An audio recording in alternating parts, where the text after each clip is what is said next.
Comienza Familia, llamada a la santidad.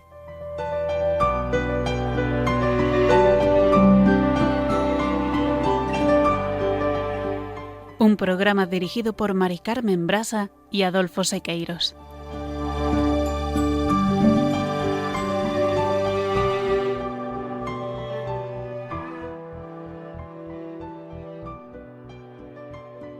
Muy buenas noches, queridos oyentes de Radio María y familia Radio María. Bienvenidos un jueves más al programa Familia, llamada a la santidad. Muy buenas noches. Con una petición al Espíritu Santo comenzamos el programa 238. Y, Mari Carmen, ¿de qué vamos a hablar hoy? Pues mira, Adolfo, abordamos el programa con el viaje apostólico del Papa León XIV a España, que tendrá lugar entre los días 6 y 9 de junio, prontito.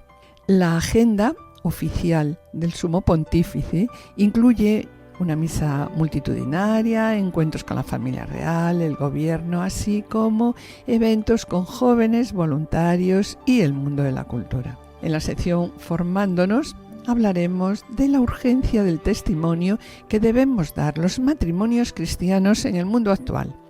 Y nosotros nos preguntamos, Adolfo, ¿estamos convencidos de ello? ¿Qué hemos hecho desde que nos casamos? ¿Y qué estamos haciendo hoy? Para ello, hemos tomado como referencia El amor es mucho más que el amor, textos publicados por el Movimiento Equipo de Nuestra Señora y, como siempre, a la luz del Evangelio, Catecismo de la Iglesia Católica y Familiares Consortio. En Esposos en Cristo, Juana Gracia, Julio Guélamo y Pablo Sequeiros nos ofrecerán el ejemplo de vida de Santo Tomás Moro, ejemplo de santidad por el martirio en defensa de la libertad de conciencia y especialmente en lo que respecta a la indisolubilidad del matrimonio y la infalibilidad papal, y cuya fiesta se celebrará el próximo 22 de junio. No os perdáis su ejemplo de vida. En las secciones La Palabra de Dios, Diálogo Conyugal, conducidos hoy por nuestros colaboradores Encarna Calderón y Rubén González, delegados episcopales de Familia y Vida de la Diócesis de Alcalá de Henares. Las pausas informativas, cabeceras y sintonías, acompañadas, como siempre, por composiciones de nuestros colaboradores musicales Javier y Pablo Sequeiros. Permaneced a la escucha, permaneced con nosotros en Radio María.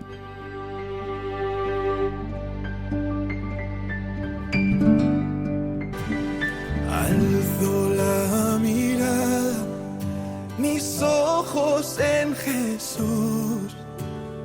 Alzo la mirada, clavada en la cruz. Cuando miro al cielo todo es nuevo con su luz. Madrid se preparará para recibir del 6 al 9 de junio al Papa León XIV en una visita que combinará actos religiosos, encuentros institucionales y actividades con jóvenes y voluntarios. El sábado el Santo Padre llegará a Barajas y participará por la noche en una gran vigilia juvenil en la Plaza de Lima. El domingo celebrará la misa del Corpus Christi en la Plaza de Cibeles y mantendrá un encuentro con representantes de la cultura en el Movistar Arena. El lunes desarrollará su agenda institucional con reuniones políticas, eclesiales y finalizará la jornada con un encuentro multitudinario en el Estadio Santiago Bernabéu con la comunidad diocesana. La visita concluirá el martes con un acto junto a voluntarios en IFEMA antes de continuar el viaje hacia Barcelona. Y bien, y como hoy nos acompañan en el programa Encarna Calderón y Rubén González, delegados episcopales de la Pastoral de Familia y Vida de la Diócesis de Alcalá de Henares, escuchemos su invitación a participar en estos actos.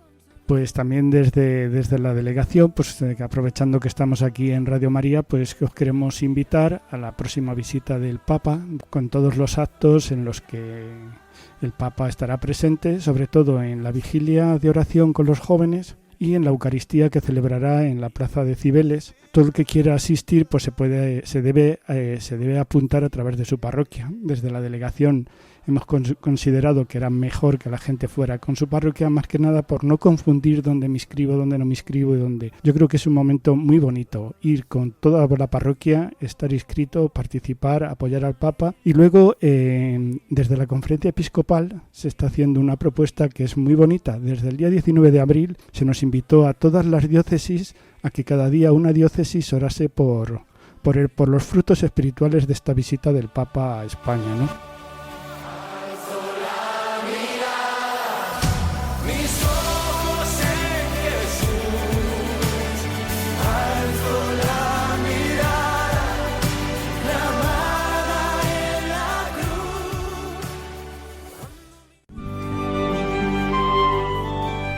formándonos.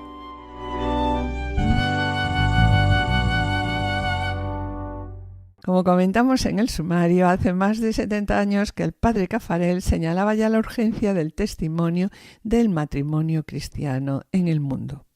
Con mayor razón hoy. Estamos convencidos, y nos preguntamos, ¿no, Adolfo? ¿Estamos convencidos de ello? ¿Qué hemos hecho nosotros desde que nos casamos? ¿Y qué estamos haciendo hoy, no? Porque el desafío sigue siendo actual y la respuesta es clara. Antes de hablar de Dios, es necesario que... Hace falta un testimonio de vida. Sí. Pero mira, Mari Carmen, por poco que se conozca y se ame a Dios, ¿cómo no sentir dolor al ver desfigurado su verdadero rostro? Y por poco que se ame a los demás, ¿cómo soportar que tantas personas, al no conocer al verdadero Dios, vivan en la angustia, la inquietud o el sinsentido? Y además, ¿cómo no sentirnos responsables nosotros, los cristianos, de esa traición a Dios? Por eso, Adolfo, debemos preguntarnos, ¿cómo revelar hoy el verdadero rostro de Dios? ¿Es tarea de todos los miembros de la Iglesia? Pues sí, claro. El padre Caffarel aquí insiste en que esto es, de un modo especial, misión también ¿de quién? De los matrimonios. Claro. Sí, y aunque muchas veces pensemos, esto pues es demasiado grande para nosotros, ¿no? Porque no tenemos ni tiempo ni capacidad. Y sin embargo, el padre Caffarel responde con algo muy hermoso.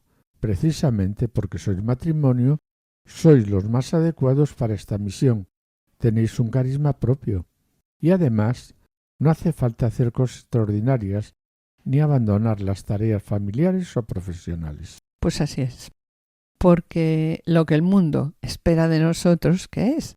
Pues es ante todo el testimonio. ¿El testimonio de qué? Pues de nuestro amor conyugal, ¿no? Primero nos pide testimonio de vida y después el testimonio de la palabra. ¿Y cómo debe ser o cuál debe ser nuestro testimonio de vida? De vida como matrimonio, claro, sí. Para ello, en primer lugar, debemos reflexionar sobre nuestra misión como testigos de Dios. La primera manera de llevar a cabo nuestra misión como testigos de Dios, pues ¿cuál es, Mari Carmen? Pues es viviendo siempre, más perfectamente, cosa difícil, ¿no?, nuestro amor, haciendo que se desplieguen todas sus virtudes y que sea un amor fiel, dichoso y fecundo. La primera manera, ¿no?, de ser testigo de Dios, ¿cuál es? Pues es vivir cada vez más plenamente nuestro amor. ¿Y cómo debe ser nuestro amor? Que acabamos de comentar hace un momento. Debe ser un amor fiel, alegre y fecundo. Pero también es verdad, que ya lo hemos comentado esto, la verdad que muchas veces, que todo esto supera nuestras fuerzas. El hombre y la mujer descubren pronto, por muy buena intención que tengamos, que pronto van a aparecer dificultades. Aparece el egoísmo, el mal, y por eso está claro que necesitamos recurrir a la gracia de Cristo, que salva y sostiene el matrimonio. Y entonces nuestra unión se convierte aquí en testimonio de Dios. A mí la verdad me ayuda mucho este texto, ¿no?, cuando nos dicen: vuestro hogar dará testimonio de Dios de manera aún más clara si es la unión de dos buscadores de Dios. Luego tú y yo debemos de ser ¿qué? Claro, buscadores de Dios. Dos buscadores de Dios. Debemos de ser dos personas que desean conocerle y amarle más. Dos apasionados de Dios. Dos personas para quienes Dios es la gran realidad de la vida. Y en un hogar así, pues todo debe vivirse pues en función de Dios, claro. En función de Dios. Y ese hogar ideal, Mari Carmen, que no es fácil de vivir, se convierte en un lugar, pues no, se convierte en un lugar de oración y de adoración. Los hijos aprenden también a buscar a Dios, y ese espíritu compartido orienta la vida cotidiana y las tareas de cada día. Sí, ese hogar ideal, ¿no?, del que estamos hablando. Sí. El hogar cristiano es esa pequeña iglesia de la que tanto nos hablaba San Juan Crisóstomo. Es esa célula de la iglesia, pequeña iglesia doméstica también, que tanto nos gusta a nosotros, a la que se refería Pablo VI en el discurso a los equipos de Nuestra Señora en el año 1970, cuando les decía: en ciertas regiones del mundo, en el que los lugares de culto están cerrados, inutilizados o destruidos, vemos como la familia cristiana, vemos como las familias continúan siendo la morada de Dios entre los hombres. Y bien, y porque Dios mora en ella, pues es un lugar en el que Él actúa y continúa realizando pues todas estas maravillas. Y continúa diciendo el texto que la existencia de un hogar cristiano es una verdadera historia santa, porque es una historia guiada por Dios. Y quienes llegan a esa casa buscando acogida descubren algo muy especial. Descubren que es Dios quien les recibe. Porque donde hay amor y caridad, allí está el Señor. Ahí está el Señor. Y esos visitantes, esos invitados, ¿no?, que decimos que llegan a esa casa, ¿qué es lo que descubren? Pues descubren a este Dios, pero actuando de diferentes maneras. Por ejemplo, la preocupación por la sencillez. Encuentran sencillez, encuentran caridad y una mirada positiva sobre las personas, también una forma evangélica de entender la vida y también pues encuentran una libertad interior frente al mundo. Y no pensemos que ese hogar cristiano es un refugio cerrado al sufrimiento del mundo. Al contrario, es un lugar donde uno recupera fuerzas gracias al amor, la oración y el descanso, para volver después al mundo con un nuevo impulso de servicio. Así, los esposos cristianos se convierten en testigos de Dios vivo, ¿verdad? Sí. Ahora bien, Adolfo, este retrato que estamos haciendo, ¿no?, pues puede parecernos un poco idealizado. Claro. ¿Por qué? Porque ninguno de nosotros es santo. Claro. Ni tú ni yo. Claro. Y precisamente ahí Caffarel aclara algo importante y dice: yo cuando os hablo del matrimonio no hablo de santidad perfecta, sino de qué os hablo, de una búsqueda de Dios. Buscad a Dios juntos, dice. Habla del espacio también que damos a Dios en el matrimonio, que debemos dar a Dios en el matrimonio y que debemos también recurrir cada día a Cristo en los momentos de dificultades y tentaciones, pues para superarlas, ¿verdad? Uh-huh. El texto recuerda incluso el testimonio de un diplomático latinoamericano que pasó unos días en un hogar cristiano y él decía: no eran santos, pero sí una familia que buscaba a Dios, y comprendí que si en mi país reconociera esos errores y se pidiera perdón, conocería la paz que he encontrado en esa casa. Y termina diciendo que un hogar de buscadores de Dios en un mundo que ya no cree ni en Dios ni en el amor es una manifestación de Dios. Y añade algo fundamental, ¿no? Si vuestra vida y vuestro amor dan testimonio de que Dios es amor, entonces sí podréis anunciarlo también con la palabra, porque vuestra vida respaldará lo que podéis decir con la palabra. Está claro, María Carmen, ¿no? Sí.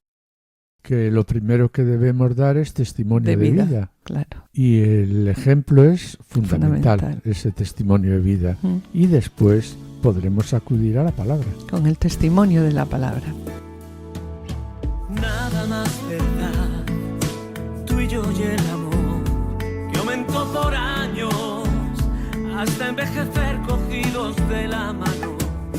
Nada más verdad, tú y yo y el amor, que se hizo eterno, un amor más fuerte que la muerte, acercándome al cielo una vez más, alcanzando lo infinito con la fuerza de la fe. Hoy lo entiendo todo, brota la esperanza. Hoy te siento en mi corazón, un amor más fuerte que la muerte. Te siento a mi lado, nada nos separa. Hoy te siento en mi corazón, viviremos siempre unidos, siempre, amor. Y después de hablar de la importancia que tenemos los matrimonios de dar testimonio con nuestra vida, porque el ejemplo, decíamos hace un momento, arrastra mucho más que las palabras, Caffarel nos invita ahora a dar también testimonio con nuestra palabra. Y aquí aparece una pregunta que quizá todos nos hemos hecho más de alguna vez. ¿Cómo hablar de Dios? Y si al intentarlo, pues lo reducimos demasiado. O si nuestras palabras no están a la altura, ¿no? Porque es verdad, las palabras humanas pues siempre se van a quedar muy cortas para explicar quién es Dios. Mira, Mari Carmen, eso mismo lo pensaba San Agustín, Sí, pero decía también algo precioso. ¿Quién puede hablar de Dios como Él se merece? Y sin embargo, pobre del que calla. que calla, claro. Porque claro, si esperamos a encontrar las palabras perfectas para hablar de Él, probablemente nunca hablaríamos de Él, Claro, si no tenemos las palabras ¿verdad? perfectas, pues nunca llegaríamos a hablar de Dios. Entonces, se nos plantea aquí una cuestión, ¿no? La cuestión no es tener un discurso perfecto. La cuestión no es si podemos hablar de Dios, sino cómo hacerlo sin deformarlo. Cómo hablar de Él desde la verdad, desde lo que vivimos. Y eso pues empieza también muy cerca, en casa, donde debemos de hablar primero de Dios, ¿no? Pues está claro, en casa, con nuestros hijos, con la familia, con los amigos, en nuestro ambiente cercano, ¿no? Justo. Cafarel nos recuerda también que nuestro Dios es, como dice la Escritura, un Dios escondido, un Dios que se ha revelado en Jesucristo como amor. Amor a los hombres, sí, pero antes aún amor vivido eternamente en la Trinidad. Y ese Dios amor habita misteriosamente en el corazón de cada persona. Claro, que Dios será siempre mucho más grande de lo que podamos entender. No podemos encerrarlo ni en ideas ni en imágenes. Pero eso no nos aleja de Él. Al contrario, nos llena de admiración. Mira, recuerdo a Santo Tomás de Aquino, ¿no? Cuando decía que conocemos mejor a Dios cuando reconocemos que nunca terminaremos de comprenderlo. Y eso, más que alejarnos de Dios, nos hace descubrir su grandeza. Claro, porque Dios es un misterio inmenso, inescrutable. No cabe en nuestras palabras ni en nuestros conceptos, pero, Mari Carmen, reconocer eso no nos lleva a la distancia, nos lleva a la adoración. Y Santo Tomás decía de él: al final de nuestro conocimiento, conocemos a Dios como desconocido. Y justamente ahí, Adolfo, cuando aceptamos que Dios está infinitamente por encima de nuestra inteligencia, es cuando comenzamos a acercarnos verdaderamente a Él. Y es cuando reconocemos que nunca terminaremos de comprenderlo de todo. Decir que Dios supera todo lenguaje nos hace intuir su grandeza. Y, sin embargo, Dios quiso correr este riesgo, el riesgo del lenguaje. Pero lo más bonito es que Dios no quiso quedarse lejos, quiso acercarse. ¿Y cómo lo hizo? Lo hizo en Jesús, con un rostro humano, con palabras sencillas, con gestos cercanos. Jesús nos hablaba de algo cercano, del pan, del vino, de las semillas, de la pesca, cosas cotidianas que todos entendían. Y así Jesús nos fue enseñando cómo es Dios. Claro, Mari Carmen, para acercarse a nosotros sin deslumbrarnos, para familiarizarnos con Él. Dios nos reveló su gloria a través de su rostro humano. Nos comunicó el fuego de su santidad por medio de un corazón de hombre.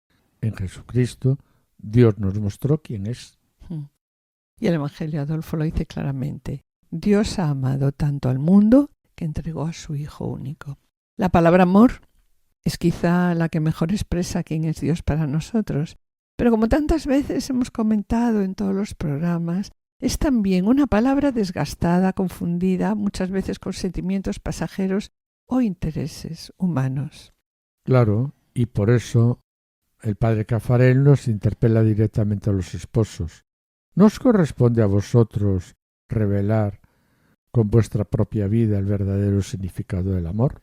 Pues sí, Adolfo. Somos nosotros, marido y mujer, quienes estamos llamados a dejar transparentar a través de nuestra unión algo del misterio del Dios Trinidad.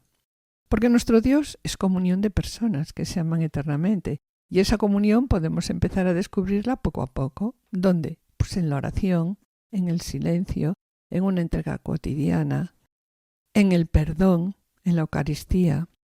Por eso la palabra amor es tan importante, aunque hoy, como comentamos también antes, pues una palabra que está muy desgastada y a veces confundida.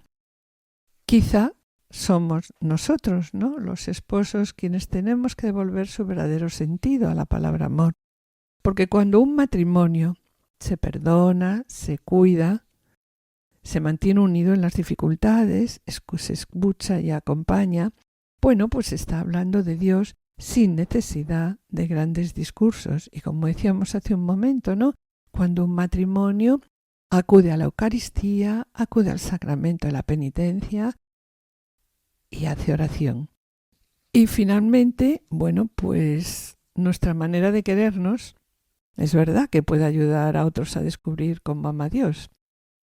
Porque mientras no ayudemos a las personas a descubrir que Dios no es alguien lejano, sino alguien cercano, presente en el corazón de cada criatura, no la habremos anunciado todavía, pues no habremos anunciado, ¿no? Todavía lo más importante. Porque nuestro Dios no es un Dios lejano, es un Dios que está cerca, está muy cerca, está en nuestra vida cotidiana, está en nuestra casa, en nuestras luchas, en nuestras alegrías. Y yo aquí me gusta recordar, ¿no?, a San Agustín. San Agustín lo descubrió tarde, ¿no? Y después de mucho buscar. Y dice, un día emocionado, tarde te amé, hermosura tan antigua y tan nueva. Tú estabas dentro de mí y yo estaba fuera. Te buscaba fuera de mí y tú estabas conmigo. Pues que también nosotros sepamos descubrir ese Dios cercano y hacerlo visible con nuestra vida, nuestras palabras y nuestro amor. Ojalá también nosotros descubramos ese Dios cercano. Escuchamos ahora la melodía Tarde te amé, musicalizada y cantada por la hermana Claire, sierva del Hogar de la Madre.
Queridos oyentes y familia Radio María, estamos en el programa Familia llamada a la Santidad, dirigido por Adolfo Sequeiros y quien les habla, Mari Carmen Brasa. Finalizamos esta primera sección y antes de iniciar la segunda les anunciamos que en las secciones La Palabra de Dios, Diálogo Conyugal, contaremos con la presencia de nuestros colaboradores Encarna Calderón y Rubén González, delegados episcopales de Familia y Vida de la Diócesis de Alcalá de Henares. A continuación, en Esposos en Cristo, Juana Gracia, Julio Gulamo y Pablo Sequeiros nos ofrecen el ejemplo de vida de Santo Tomás Moro, ejemplo de santidad por el martirio en defensa de la libertad de conciencia, especialmente en lo que respecta a la indisolubilidad del matrimonio y la infalibilidad papal, y cuya fiesta se celebrará el próximo 22 de junio. No os lo perdáis. Permaneced a la escucha, permaneced con nosotros en Radio María.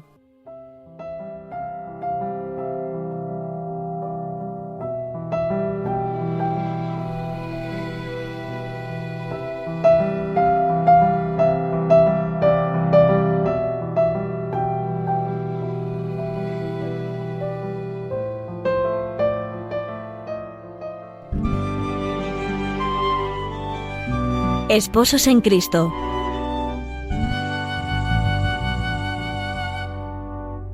Queridos amigos de Radio María, Esposos en Cristo quiere hoy acercarse a un gran hombre cuya santidad resplandeció en el martirio bajo el principio máximo que es la entrega de la vida por amor a Cristo y a su Iglesia. Algo también que lo propone como perfecto ejemplo de coherencia moral en ámbito tan borrascoso como la política, pero también de la admirable armonía con que supo conjugar sus vertientes humana y espiritual. Se trata del gran político y escritor inglés, pero por encima de todo modelo de ciudadano y modelo de santo que vivió en el siglo XVI y que conocemos como Santo Tomás Moro.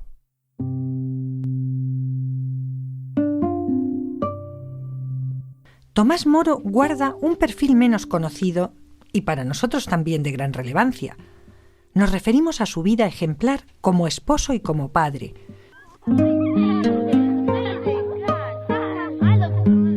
Nace Tomás en efecto en 1478.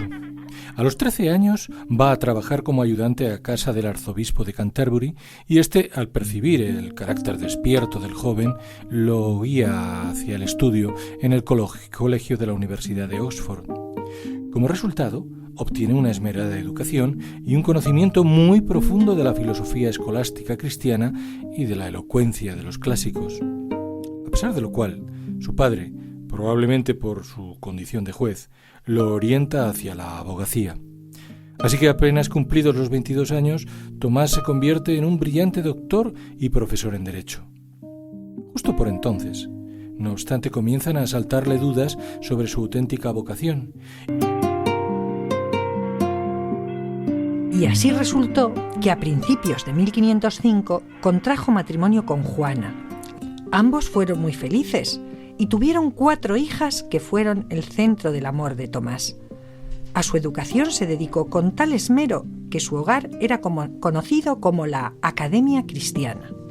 En 1511, sin embargo, cuando su hija mayor apenas tenía 5 años, Juana murió y Tomás casó en segundas nupcias con Alicia Middleton. A Alicia, como antes a Juana, la amó tiernamente. En una época en que la educación en letras no era común entre las mujeres, Tomás Moro fue pionero en el reconocimiento de la dignidad y derecho a la cultura de la mujer. Baste decir que su primera esposa, Juana, estudiaba 1 o 2 horas con él cada noche, y también que enseñaba a su hija mayor, Margarita, latín y griego. Solía dirigir a todos los presentes en su casa, familiares y amistades, en la oración al final del día, además de rezar comunitariamente en la capilla al lado de su esposa y de los sirvientes antes de acostarse. Además, era habitual que en la mesa se leyera un pasaje de las Sagradas Escrituras con los comentarios de algún famoso exegeta cristiano. La lectura la hacía una de sus hijas, y a su término, Moro preguntaba a alguno de los que le acompañaban por el sentido que debía dar al texto. Su generosidad y humildad quedan patentes en sus habituales donaciones a cierta parroquia de Chelsea, a donde, aun cuando era canciller del reino, no tenía reparo en ir a cantar con el coro vestido de ropas bien humildes. También solía visitar personalmente a las familias sin recursos para conocer sus necesidades y ponerles remedio. Su vasta cultura hizo que Tomás Moro escribiera un buen número de libros, pero el más famoso es el que se llama Utopía. En él se describe una nación que en realidad no existe, pero que debería existir.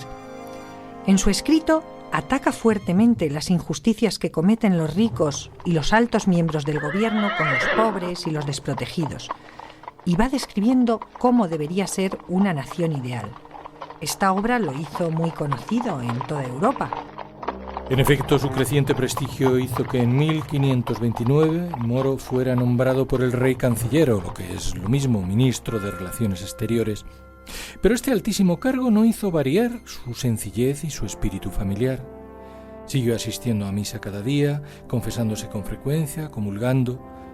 Amable para con todos, alguien llegó a decir: parece que lo hubieran elegido canciller solamente para poder favorecer más a los pobres y desamparados.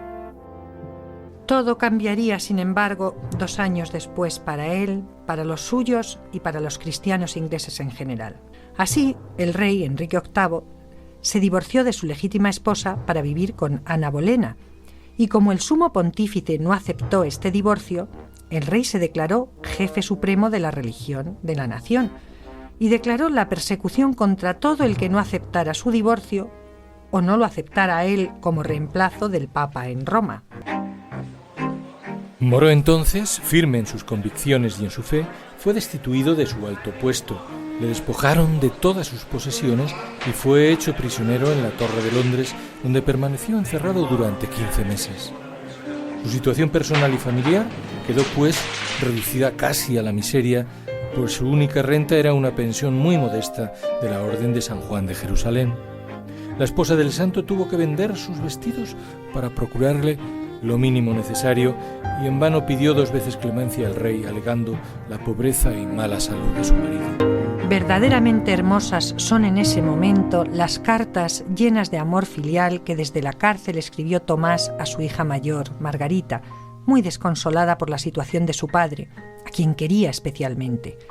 En una de ellas le dice: «Los sufrimientos de esta prisión seguramente me van a disminuir las penas que me esperan en el purgatorio. Recuerda además, hija mía, que nada podrá pasar si Dios no permite que me suceda, y todo lo permite Dios para el bien de los que lo aman».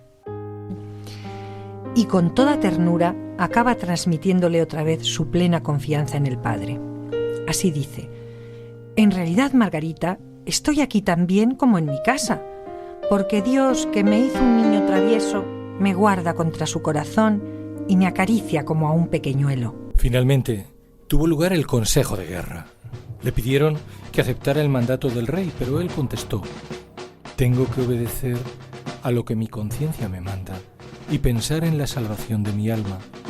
Eso es mucho más importante que todo lo que el mundo pueda ofrecer. No acepto esos errores del rey». Así que fue condenado a muerte. Tomás, entonces, recordando de nuevo a su hija Margarita, la consuela por carta y le ofrece su último ejemplo de este modo: «Ten pues buen ánimo, hija mía, y no te preocupes por mí, sea lo que sea que me pase en este mundo». Y acaba Tomás con plena humildad, suplicando la gracia de Dios en momento tan decisivo. «Dame, buen Señor, tu amor y tu favor, que mi amor a ti, por grande que pueda ser, no podría merecerlo si no fuera por tu gran bondad». Llegado el momento de su ejecución, al llegar cerca del cadalso, rezó despacio el Salmo 51. «Misericordia, Señor, por tu bondad». Después, a imagen de Cristo, rogó por el rey y sus demás perseguidores y declaró públicamente que moría por ser fiel a la Santa Iglesia católica, apostólica y romana. Sus últimas palabras, dirigidas a todos los presentes, fueron: «Muero siendo el buen siervo del rey, pero primero de Dios». En el martirio de Tomás Moro, necesariamente han de considerarse varios aspectos. Su valentía y su lealtad se convierten en espléndidos signos de fe y de obediencia a Dios y a su Iglesia, pero también en afirmación ejemplar de la libertad humana y de la fidelidad a la propia conciencia, sin duda uno de los mayores regalos de Dios al hombre. También, sin embargo, es preciso considerar ese martirio con una vinculación estrecha a la defensa de la indisolubilidad del matrimonio. De ese matrimonio en cuya entrega diaria a sus esposas, a Juana y a Alicia y a sus 4 hijas, Tomás bebió en gran parte el mismo amor y la misma fidelidad que después supo trasladar a su ejemplo altísimo, humano y moral, el mismo que le valió la corona de la santidad.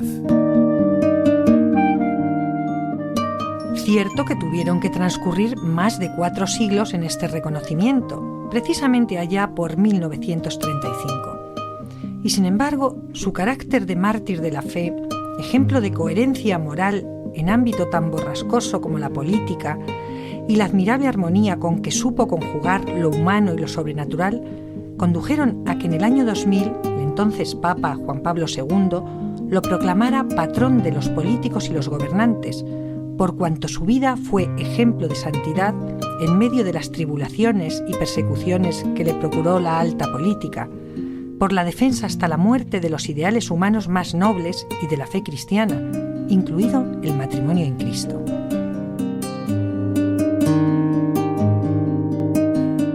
Que su ejemplo permanente sirva de modelo a los servidores públicos de hoy y a cuantos en medio de la sociedad, también como miembros de familias cristianas, somos requeridos a la defensa de nuestra fe.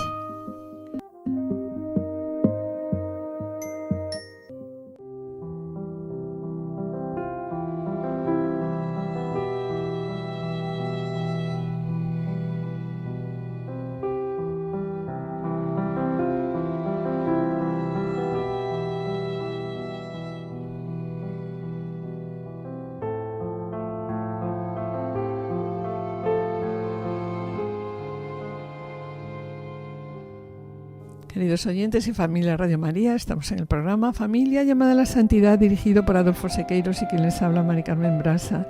Les recordamos que pueden ponerse en contacto con nosotros a través del correo familia llamada a la santidad @radiomaria.es o enviando un correo postal a la dirección de Radio María, Paseo de Lanceros 2, primera planta, 28024, Madrid, indicando el nombre del programa Familia llamada a la Santidad. Para solicitar este programa deberán dirigirse ustedes al teléfono de atención al oyente 91 822 8010. También pueden escucharlo a través de podcast entrando a la página www.radiomaria.es en plataformas como YouTube, Apple Podcasts, Google Podcasts, Spotify, indicando el nombre del programa Familia llamada a la Santidad, y podrán descargarlo en su ordenador para archivarlo o escucharlo a la hora que ustedes deseen. Y bien, mis queridos oyentes, gracias por los correos que enviéis al programa. Intentaremos contestarlos puntualmente.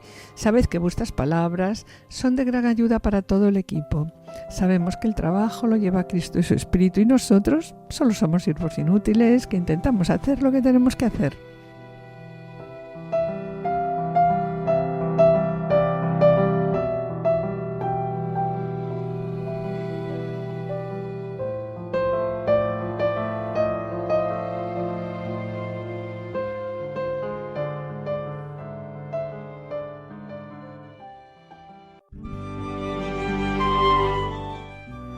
La palabra de Dios.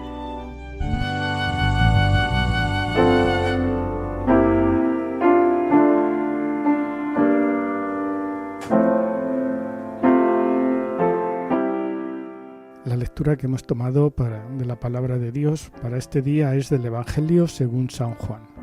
Y dice así: Nadie ha subido al cielo sino el que bajó del cielo, el Hijo del Hombre. Lo mismo que Moisés elevó la serpiente en el desierto, así tiene que ser elevado el Hijo del Hombre, para que todo el que cree en él tenga vida eterna. Porque tanto amó Dios al mundo, que entregó a su Hijo único, para que todo el que cree en él no perezca, sino que tenga vida eterna. Porque Dios no envió a su Hijo al mundo para juzgar al mundo, sino para que el mundo se salve por él. Palabra de Dios. Te alabamos, Señor.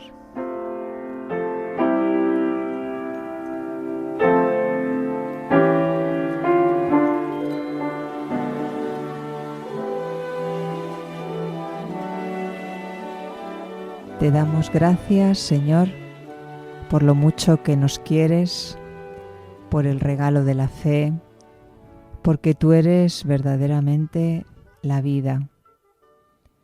Así merece la pena vivir, así hay esperanza. Podemos ser testimonio para este mundo, aún en medio de nuestra fragilidad y pobreza. Por eso, haznos, Señor, de nuevo, a tu manera, que te demos a ti el centro de nuestra vida para ser de verdad una teofanía, una manifestación de amor para este mundo.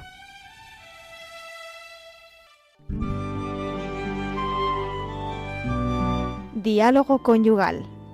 Danos un solo corazón, que seamos uno en el amor. Están escuchando Familia llamada a la Santidad, con Mari Carmen Brasa y Adolfo Sequeiros. En el centro habites tu Señor, que no haya entre nosotros más división. El practicar entre nosotros este diálogo, un diálogo conyugal, es desde luego el medio más seguro, para nosotros lo ha sido, de que nuestro amor siga siendo joven y vivo. Este diálogo habitual es sin duda muy, muy interesante para el matrimonio y da muchos frutos. Normalmente tenemos la preocupación de si estamos creciendo personalmente, si estamos creciendo como matrimonio, como familia, nuestros hijos, y es un tiempo muy oportuno poder tener este diálogo, que podemos hacerlo habitualmente. Nosotros lo hacemos una vez al mes, porque es un tiempo, tenemos que pensar que es un tiempo sagrado y es tan necesario como puede ser pues comer, porque los matrimonios no podemos vivir sin ese diálogo, ¿no? El diálogo es una fuente muy, muy buena para que podamos abrir el corazón.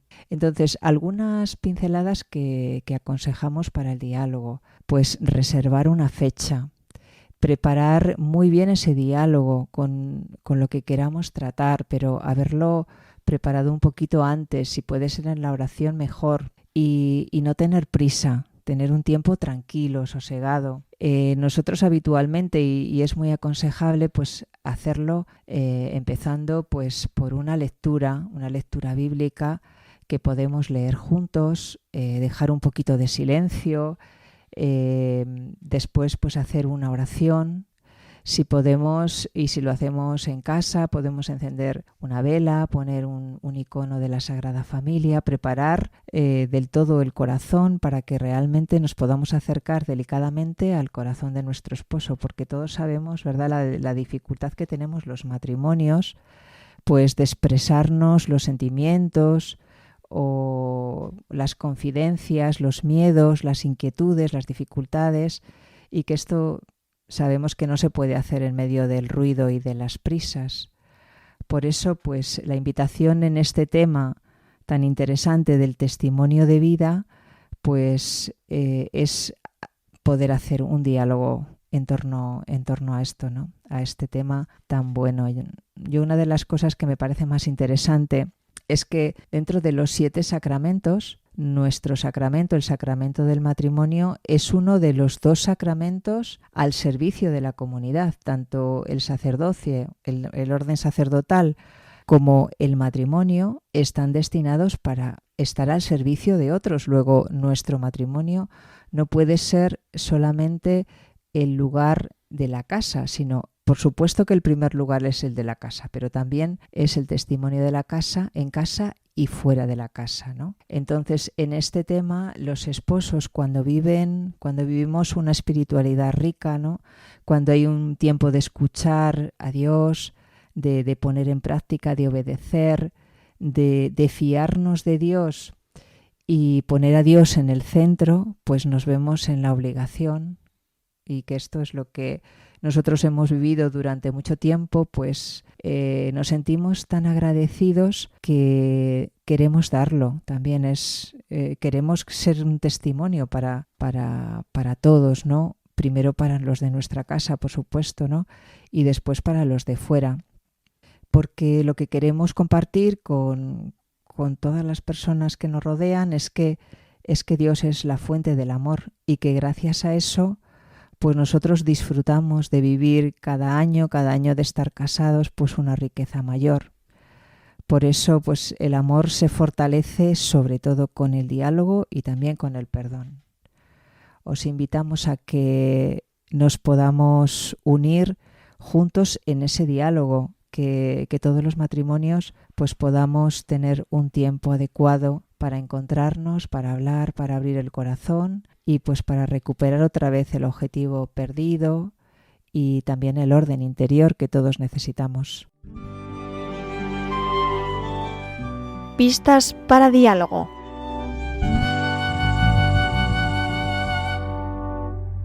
Y lo vamos a dedicar, yo creo, a 3 preguntas muy sencillitas y que nos pueden ayudar a iniciar este diálogo entre nosotros como matrimonio, ¿no? La primera es, ¿de qué manera estamos siendo testigos en este mundo? Porque, como nos decía Encarna, realmente va unido a nuestro sacramento el el testimonio de la misión. O sea, no hay matrimonio sin una misión. Y yo creo que es muy importante que seamos conscientes. Y para ser conscientes tenemos realmente que vivir nuestro sacramento, conocer nuestro sacramento, ser testigos de lo que nuestro sacramento conlleva. Porque si no lo apreciamos, si no lo queremos, si no lo vivimos, testigos de nuestro sacramento no vamos a ser en este mundo, ¿no? Que vivan unidos a Cristo, que realmente es el que hace el sacramento. Yo creo que esto es un momento para plantearnos, ¿no? De decir, ¿estamos siendo testigos en este mundo que nos lo está pidiendo? ¿Estamos siendo testigos para nuestros jóvenes que empiezan su noviazgo y no saben por dónde tirar, sino que van un poco en función de lo que las series le propone y no ven a su alrededor matrimonios que realmente se quieren, que se perdonan, que discuten, pero salen adelante, que van agarrados de la mano? O sea, ¿somos esos testigos para nuestros jóvenes? Y luego otra pregunta que nos podríamos... ¿Cómo estamos siendo testigos en nuestra familia, que es nuestro primer campo de batalla, es nuestro primer campo en el que tenemos que ser esos testigos con nuestros hijos, con nuestros padres, con nuestros hermanos? ¿Estamos siendo testigos para ellos realmente del amor? Porque ahí es donde realmente todos nos ven, porque hoy en día el testimonio se transmite a través de la vista, porque nos están observando constantemente cómo nos queremos, cómo nos abrazamos, cómo nos recibimos cuando el otro llega a casa, si nos dedicamos un tiempo de darnos un beso, de mirarnos, cómo ante las dificultades los dos ponemos al frente y salimos luchando, ¿no? Y luego otra pregunta que podemos analizar como matrimonio es ¿cómo estamos cuidando nuestro matrimonio? ¿De dónde le estamos alimentando?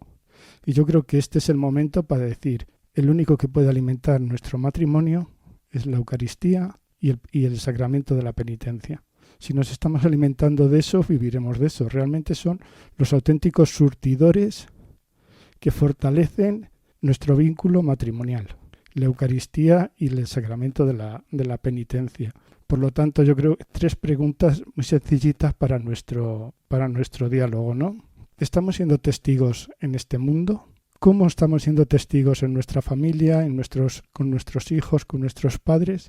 ¿Y qué podemos hacer para mejorar nuestro matrimonio?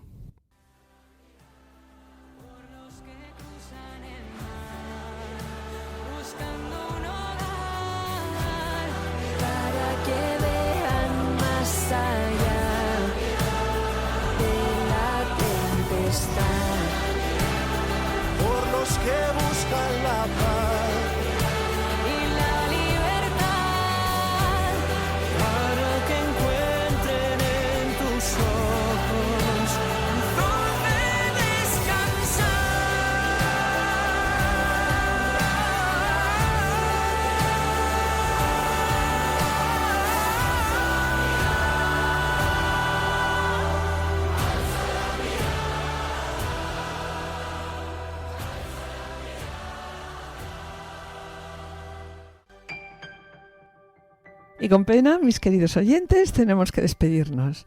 En el programa de hoy hemos tratado la urgencia del testimonio que debemos dar los matrimonios cristianos en el mundo actual. Y nosotros estamos convencidos de ello y nos hemos preguntado, ¿no? ¿Qué hemos hecho desde que nos casamos y qué estamos haciendo ahora? En Esposos en Cristo, Juana Gracia, Julio Gulamo y Pablo Sequeiros nos han ofrecido el ejemplo de vida de Santo Tomás Moro, ejemplo de santidad por el martillo en defensa de la libertad de conciencia, especialmente en lo que respecta a la indisolubilidad del matrimonio y la infalibilidad papal, cuya fiesta se celebrará el próximo 22 de junio. En las secciones La Palabra de Dios, Diálogo Conyugal, conducidos hoy por nuestros colaboradores Encarna Calderón y Rubén González, delegados episcopales de Familia y Vida de la Diócesis de Alcalá de Henares.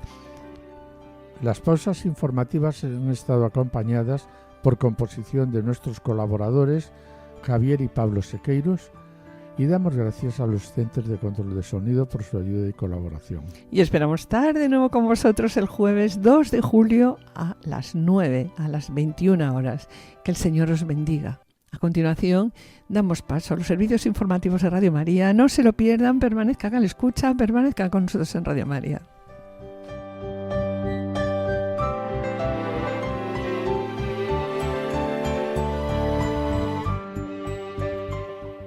Así concluye Familia, llamada a la santidad.